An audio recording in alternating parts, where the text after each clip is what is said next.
around and like I took a look at the people that I have harmed in my addiction. And I thought just because I got clean that it would all be all right. But I remember going to my older sister and I said, see, I told you I'd get clean. She told me, yeah, I'm not surprised you got clean. I'll be surprised if you stay clean. Mm-hmm. You know what I mean? It never rang a bell in my head. You know what I mean? And for a long time I tried to kick against the program because I didn't know how to get clean. I didn't know how to stay clean. All I did was take some suggestions, keep an open mind, take the cotton out of my ears, put it in my mouth, and began to learn. Thanks for allowing me to share. Anybody else? Come on, anybody else? Nobody? All right. Thank God for last night's rest, this morning rise. Thank God for His grace and His mercy. Grace is always giving me what I don't deserve, and mercy is not giving me what I do deserve, and for that I'm eternally grateful. Once again, how y'all doing? Good. All right, that's good. All right, my name is Derek McKnight, my partner Robert Hayes, and together we call the Minds of Men. Right? He's here in spirit, not in the physical. I had a long day yesterday. Lord have mercy. Anybody heard about the recovery program called Bowling Green? Yeah. I had a group out there at Bowling Green from 6:30 to 7:30. I get out there on time. By the time I get up there, my tire runs flat. Through the group, God worked through us, touched the people. We had a good group. Come out, they couldn't help me. They tried to help me. I get in my car, then I slowly but surely was putting down the hill. You know, when you go Bowling Green, that's Glen Mills, that's Bluebell, that's Springfield, then you got Philadelphia, Baltimore Pike, all the way long trip, right? So I'm cluck on the side, then back, and got my hazards on, people not stopping to help me, but they humping me. Man, you hurry up, they speeding past me and all of that, right? So my tire is still flopping. Then a lady, she pulls beside me. She said, "You need help?" I said, "Sure." So she pulled to the side of the road. I said, "Wait a minute, I know people who got killed on the expressway." You know what I'm saying? I said, "No, let's just go up where we can make a right and get into a little somewhere is safe." So we get up there. Down it's like damn near like 9 o'clock. My lady calling me. She worried. She's concerned. I said, "Well, I got a flat tire. I don't want to turn my car off because I need a starter or an alternator." So I got a flat tire, and now I got the possibility of a starter and alternator, right? Trying to get back home to Philadelphia. This is last night, right? And by the time she said, well, she couldn't help me out. So she called her father. Her father shows up. He play hockey. Wow. His son plays hockey. All right? He's a Marine, right? What? Yeah, he's a Marine, right? And then he say his lug wrench. Somebody stole my lug wrench. And his lug wrench was too big. So he said, "Let's go to Wawa." So we go down to Wawa. I called AAA. AAA take forever to come. So somebody showed up, nothing happened. Another person showed up, nothing happened. Then one guy who worked for Scepter, he pulled up in Wawa. And I had the tire outside. I'm just laying back, turning the car off because I thought I was waiting for AAA. He said, "You need help?" I said, "Sure." He came through, had the big jack. You know the big jack I'm talking about, right? When you slide on, you can put had the big jack. I said, "All right, that's good." Then he had the multiple lug wrench. One on this end, right? And spinned it, got the tire off. And Wawa give you free air. Okay. So we went down to the air pump. He pumped the tire up, got it up, put it up, boom. Then I was able to cruise back home, right? By the time I got home from Bowling Green at 6:30, I got home at 1:30. Then I had to get up this morning at 6:30 to go to work at 6:30 at Sir's, 60th and Catherine. And I cooked pancakes and I made turkey chops. What else I made? And so I fried some fish. Then when I left there, and I had to go to my client's house at 32nd and Reed, and I went down there, and I called AAA.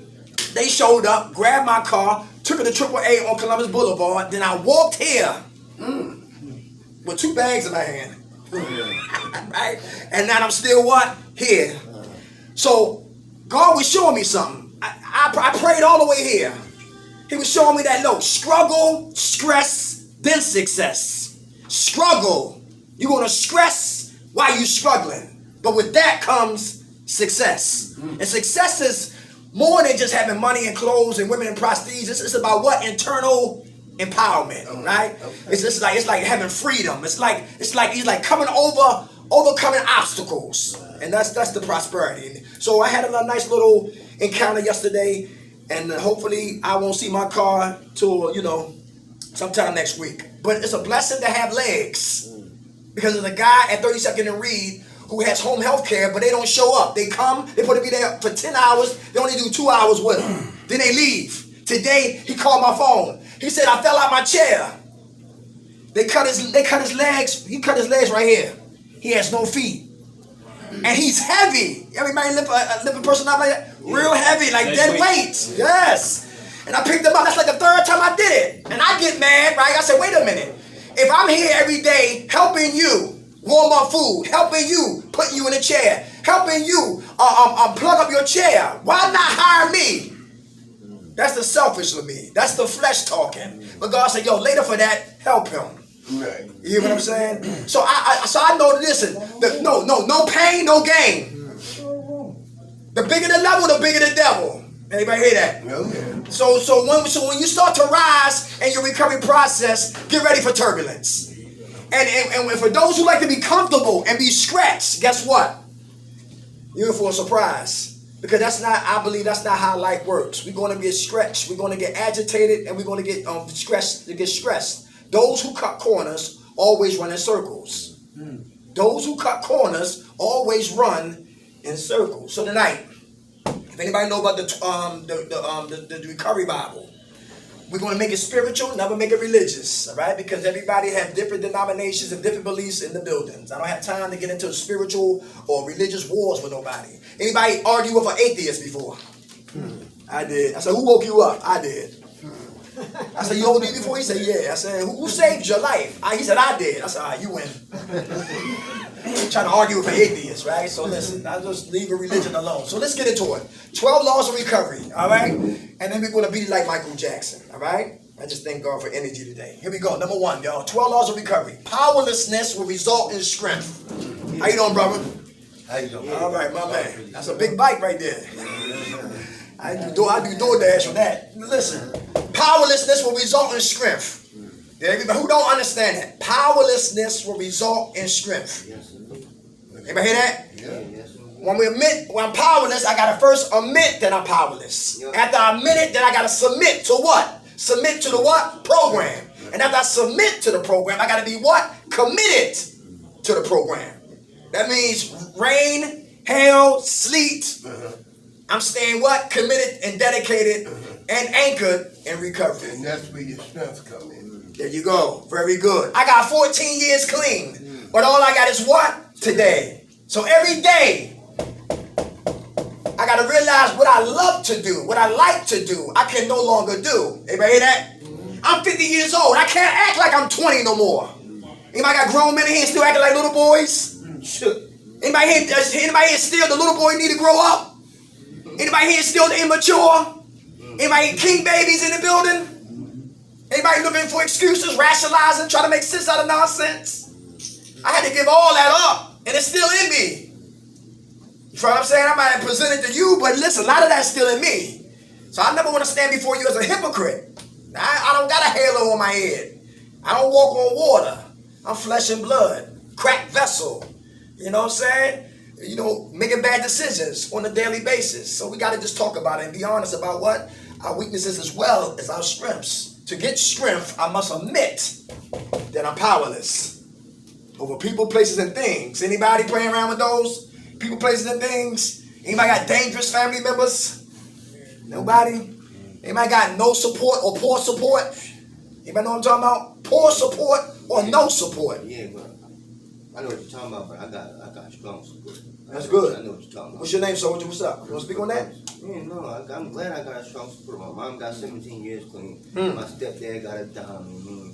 I'm going on 4 months. Okay. You mean I know what I gotta do in my recovery, because it's not my first time. Like, I hate to say it, I don't care, but every time I come in here, I'm the youngest, so I don't want to be 30, 40, 50, 60, 70. Why you can't get it? But you mean I can't beat everybody in pizza. Right. They gonna have to learn from they learn. I bumped my head too many times before I hit 22, so I know what the fuck I gotta do. I'm back in school, I'm in trade school. You mean I do what I gotta do? I go out, come right back. My man, good fool. 4 months, give it to him. All right, all right. Powerlessness result in what? Strength. That old me, that me ain't me no more. I must what? Have a metamorphosis on the old me to transform into the what? New me. And it's not gonna be easy, because that old man's gonna fight the new man who's trying to resurrect. That's the spiritual warfare. Number 2, humility. You want to speak? No, I love Okay. it. I love it. Okay. Humility will result in what? Honor. That's big. That's big. How many men in here don't like being humble? Sometimes I don't. Derek, you late. They pull me in the office. All the work I do, helping people out, giving people information, and you complaining, you late. The hell with, not the hell with it. That's good, but you're late. You have to get here on time. Because that's a part of what? Integrity. And that's a part about what? Being professional. Humility. Taking constructive criticism. When you don't like the messenger. Wow. Uh-oh. That's big. Uh-oh. Uh-oh. Anybody here? It's hard for me to receive it. My man right here. He's telling me truth. But because I don't like him, I can't receive from him. So the messenger, leave me the hell alone. I ain't trying to hear what he got to say. But he might be telling me the same thing. I might like him, but don't like him. He telling me the same thing. Anybody hear that? What I'm talking about? I know it. Yes, that's why I say be open-minded. Be open-minded. Hey, a person who never shot dope, can they help us? Person who never smoked coke or never did crystal meth, can they help us? Person who never popped pills, you know what I'm saying, and got drunk and got on that roller coaster of insanity, can they help us? Sure they can. Yeah. Why? Why you say they can? They can because of their experience with it. They may not can help themselves, but they can help you. See, I never say, oh, he telling me what to do and he ain't doing it. The heck with what he ain't doing. I'm listening to the message that he's giving to me. I don't care how somebody come off to me nowadays. But it's not how you come off. It's what you're saying to me to get my attention. Okay. That's just for me. Yes, sir. How much time you have clean? I got about 4 months and 20 days. All right. God bless. Humility. Y'all heard what I said about I don't like the dentist. I don't like how the dentist smell. I don't like the instruments they put before you when they say I'll be right back and they got you looking at it. Look like you in a movie, a scene from Saw. Pick one. Yeah, right? I look like get the hell out of here, right? Game over. And I've been like this since I was a little boy. I used to tear up dentist's office. They said, don't bring Miss McKnight, don't bring your son back here unless he's medicated. He telling me this, why he picking up instruments off the floor that I knocked down and all that. And that carried over to me what, being a grown-ass man. And I still don't like the dentist. But one time when you eat and you got pain, you gotta go. So I went to the dentist by force, not by choice. And when I got there, they said, Mr. McKnight, all right, we're gonna take x-rays. And when they took x-rays, they said, we gotta take all your teeth. I said, the devil is a liar. He said, Mr. McKnight, look at your chart. This is broken, this is rotten, this is broken, this is rotten. Your teeth need to go. I said, well, just clean them. He said, we're not going to clean your teeth. He said, we can clean it and stay in your teeth and you will eventually, it'll poison your system and you will eventually die. Or we can snatch them and you can live. Make a decision. And guess what decision I made? Snatch them. And now I got 6 teeth in my mouth right now that my mother gave birth to me. The rest are what? Artificial. But thank God for Eli Dental. If we won't get humble, we will get humiliated. And I do speaking from Sunday to Sunday. I said, I need my teeth, but I'll gum it too. Yo, I was talking to some kids and my teeth shot out right out my mouth and I pulled them like the Matrix. True story. Kids snapped for 5 minutes. His teeth come out. Yeah, they came out. Put them in a napkin and we got back to the discussion. I've been doing this for a while now, right? Humility. Everybody hear that? Gotta be what? Humble. How many men in here can't read or write, but you can cuss people out? Me. I can read, but not that good. But yeah, Okay. I cuss you the fuck out though. Okay. Your hand was up? Daddy can, I heard him. Your hand was up? What's your name? Pete, Pete, what's up, Pete? I had dyslexia. Talk, Pete. I can't read. My man. Okay. You need help with that? I got a low reading, like a real low grade reading I can't level. read, don't be ashamed. Okay. You know, How much time that clean, Pete? 6 months. Give it to him. God bless you. And Pete, I'm gonna clap you for you, man, for what? Exposing it. Right. Cause you might not be the only one in here. It takes courage to admit that you have what? Kryptonite in your life. You hear what I'm saying? Yours might be reading. Mine might be big hips and thighs. I like dog meat. You know, we all got what? Kryptonite in our lives. You know what I'm saying? But I love when a man get honest, because a weak man becomes strong when he exposes his weaknesses. And a strong man becomes weak when he hides his weakness. Very good, Pete. All right? And there's a lot of guys here might be bored who can read. And you exposing that might give them something to do now. Come here, Pete. Here's a book. Let's read just for the day. Let's read Who's an Addict. And you hear what I'm saying? We do recover. Come here, Pete. Let's go. Yeah, recovery and relapse. You understand? God bless you. How you good on your math? All right. All right, okay. I'm okay with math. All right, that's good. All right, God bless you, Pete. All right, come on. Hands, come on. What's your name? Your hand was up? Tom, my name's Tom. I'm an addict. Hey, Tom, what's up? I found out I couldn't read or write, let alone put a coherent sentence together before I went to prison. Then I applied myself, got my GED, got some college credits, computer, and I wound up completing the computer course programming computers. So I had talent I didn't really know I had until I started to apply it. So that's the thing. Very good. Yeah. And we're never too late to stop learning. No, that's right. Very good. As long as we breathing, we can start learning. That's right. How much time y'all clean, brother? A little over 30 days. All right. God bless. Come on. Yeah.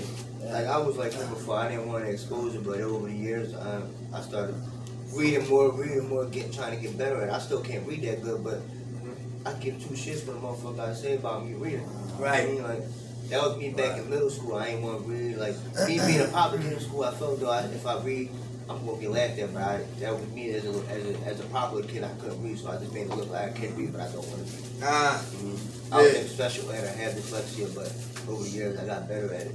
Reading the NA book just for days. Just reading papers around, just getting used to certain words that I don't. There you go.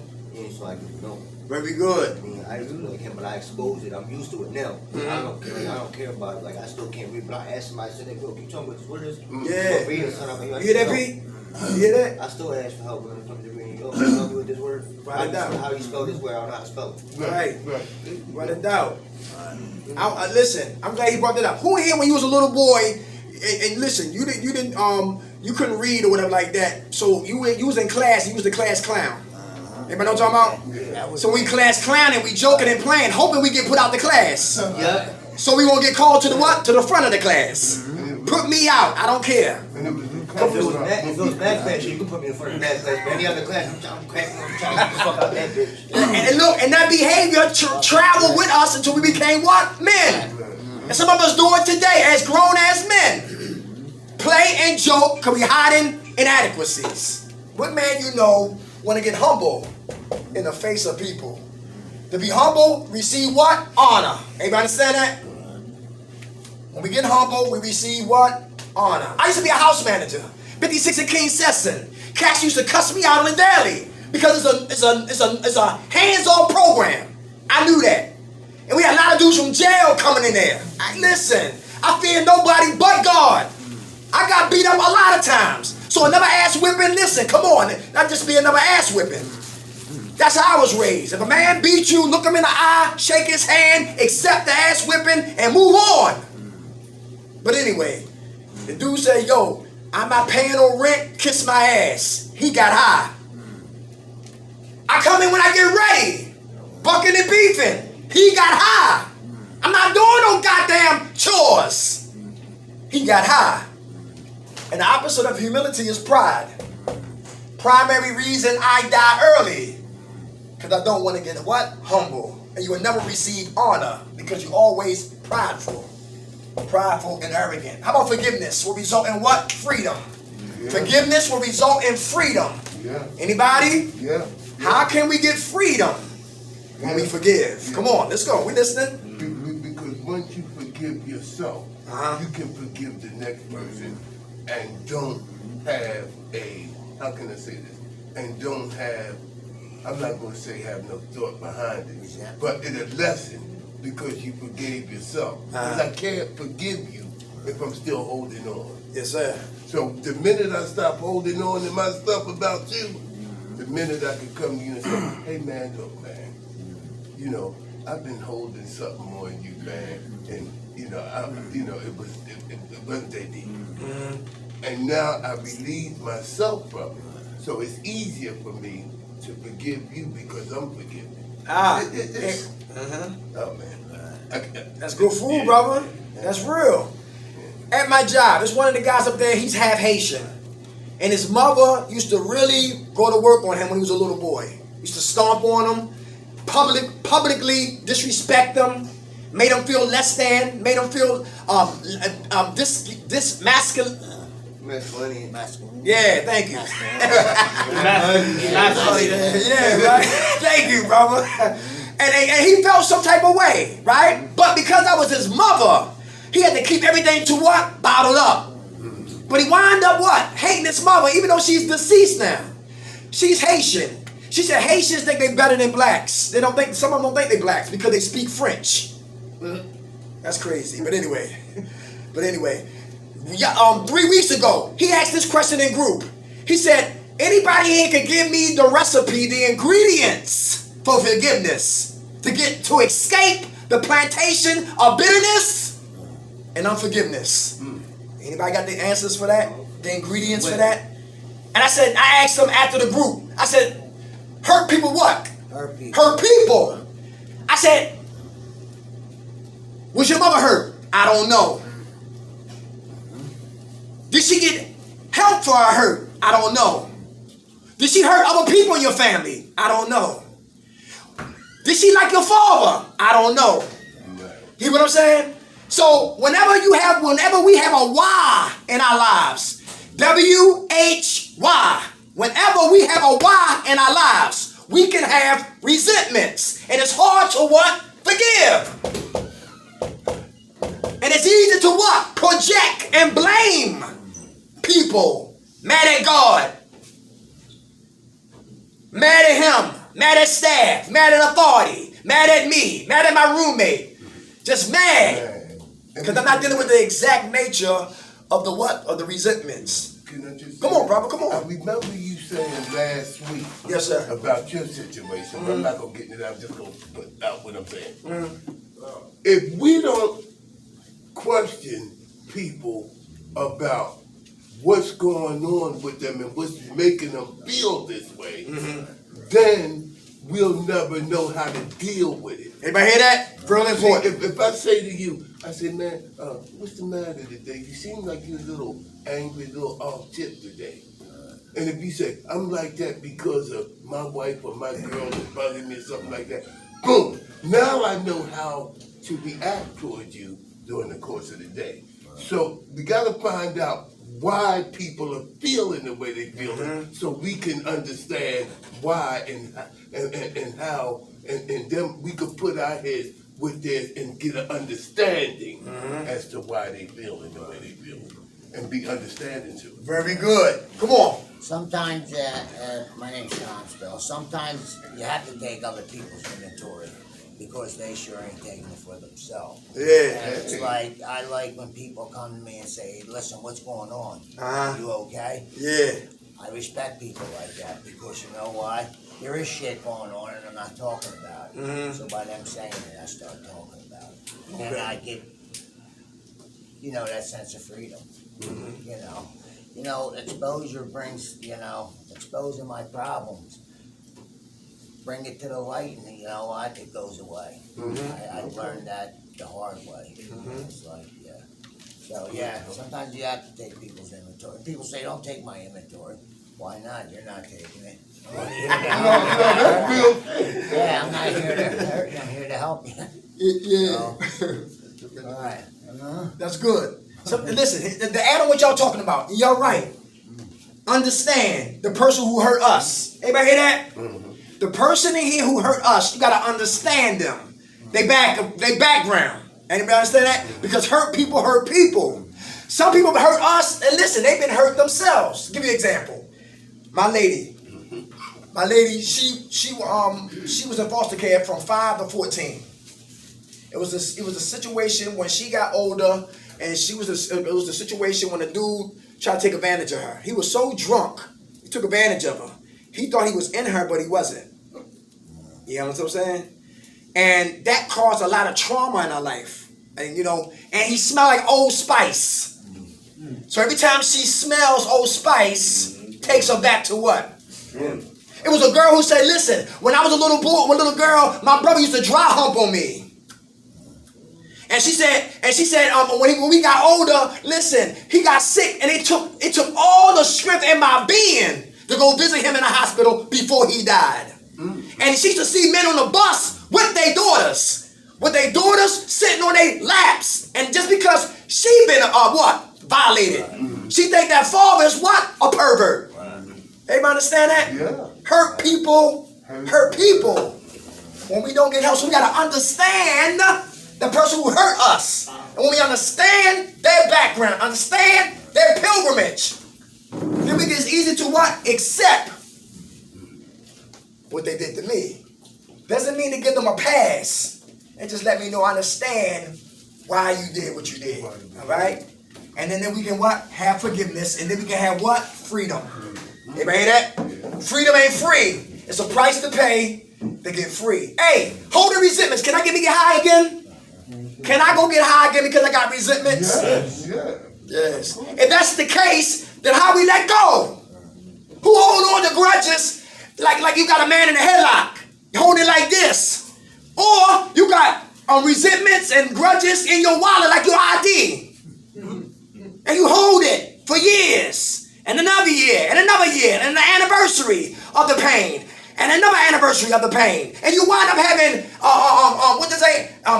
hurt hand grenades. And you pull the pin and you throw it at people. Because you've been hurt. But when did enough is enough? When you say, yo, let it go. You know what I'm saying? Some people are still mad at their father. He's deceased. Still mad. Mad at mom. She gone. Hurt people hurt people. And I have to learn to what? Forgive. So I can get what? Free. And the person who hurt us, they be vacationing and all that, forgot about what they did to us. And we still trapped on the plantation. How about honesty will result in what? Trust. Honesty will result in what? Trust. Where the liars at in here? The Decepticons. Anybody want to talk about that? Come on. How do we got to get honest so you can trust? Come on. And for years, I lied to myself. I would come in facilities, and it's not. This haven't been a revolving door. However, it's been open more than once for me. And I would come in and focus on everything around me and outside of me. And I can tell you anything about, you could ask me, what's up with John? Oh, he this and he that and the other. And what he like? Oh, he like to do this and that. And then, what's up with Frank? Oh, he like this. And what he like? Oh, he like that, blah, blah, blah, blah. But then when you ask me, who are you? Oh, my name Kenny. No, I ain't asking your name. Who are you? I'm a black man. I ain't asking your nationality. Who are you? And I couldn't answer none of those questions behind the fact I was so busy taking inventory of and evaluating, trying to fix everything outside of here. So like I got lost as a kid, I always say this, I got lost as a kid, pretended to be Batman, Superman, Aquaman, then James Cagney, Humphrey Bogart, and Al Pacino. And then the knucklehead on the corner that carried more than one gun. So I got lost, like a needle in a haystack. Who am I? My man. Those are the things that happened. It took God, to have me stop lying to myself. Like, yo, how many times have you sitting here because these people, the facility, kept me from drinking. So being as though the facility, those spirits that tempt me to go buy a beer, and drugs. They left. They was waiting on. They stood outside the door. We can't get them to do what we want them to do while he in there. We gotta wait till he come out. So I'm sitting in here feeling all superb and strong. And then unknowingly, as soon as I got out there, somebody pissed me off. First thing I do, go get a drink. And then I'm right back where I started from, you know. And I would lie to myself over and over again, thinking that I had this thing wrapped up. Like today, I don't even trust me. You know, I put all my trust in God. I said, hey man, you said you God. You said if I ask and work at what I pray for, you're gonna, you know, you got my back. Yeah. So that's where I'm standing at. You know, I didn't go to work this week because I ran into somebody that I was in love, that I loved, and almost went home with that person. You know, but I had to evaluate this. I had to look at my left hand and my right hand, and then say, you know, lie to yourself again, or you'll get honest. You know, so I got to get honest with myself, and I came back here, and I took some days off from work because I needed them. I needed them to spend some time with, you know, with God. You know, I'll share that with everybody. I like to keep that personal, but you know, some things you know you keep personal, but other things you don't. You know, because if it worked for me, it might work for somebody else. But you got to be 100 and real. Can you play with God? You'll be like the person that's in the graveyard right now. If they knew that next one that they was going, the one that they took was going to put them in the graveyard, but they had done it, you know, the ball is in my part. Wherever I throw it, that's where it's going to land. I choose not to throw it in the graveyard no time soon. I'd rather take my time and put that thing back on slow motion. But I'm going to say this, though, that, you know, I went to church pretending to be a saint at the church, go to the deli, go to the corner, grab my weed, and run around find a girl, go into an isolated area where it's just me, her, and God, with everything I purchased, and do things in front of God that I wouldn't do in front of people. I no longer choose to have people with my God. I no longer, you know, want somebody that don't have the keys to heaven and hell to control me being righteous in front of them and them being all wrong when I'm out there. Because it don't count while you're in here. It counts when you cross that threshold. That's when it counts. When ain't nobody watching. Where your head at? What are you prepared to do? I mean, what part of you did you feed? You know, what part of you did you feed today? Your spirit or your flesh? Come on. You know, so for me, man, everything is for real. Say something. You know, right now I'm thinking out loud because I'm talking to God. I'm asking God, like, what's, you know, I ain't Marvin Gaye, but what's going on? Yeah. You know, but everything is for real. And for me today, you know, I'm at a point where I'm tired of me. You know, I love to drink, love it to death. If I could go out there and drink without all the stuff that come with it, I'll be drunk right now. But you know, I ain't gonna say drunk, but I drink at a certain level. So when I'm cool, I go ahead and do other things that can lead to other things. But by the grace of God, man, I'm keeping the focus here. Now everything ain't for everybody. I know there's a group of people here. A group of people. I'm not in here by myself.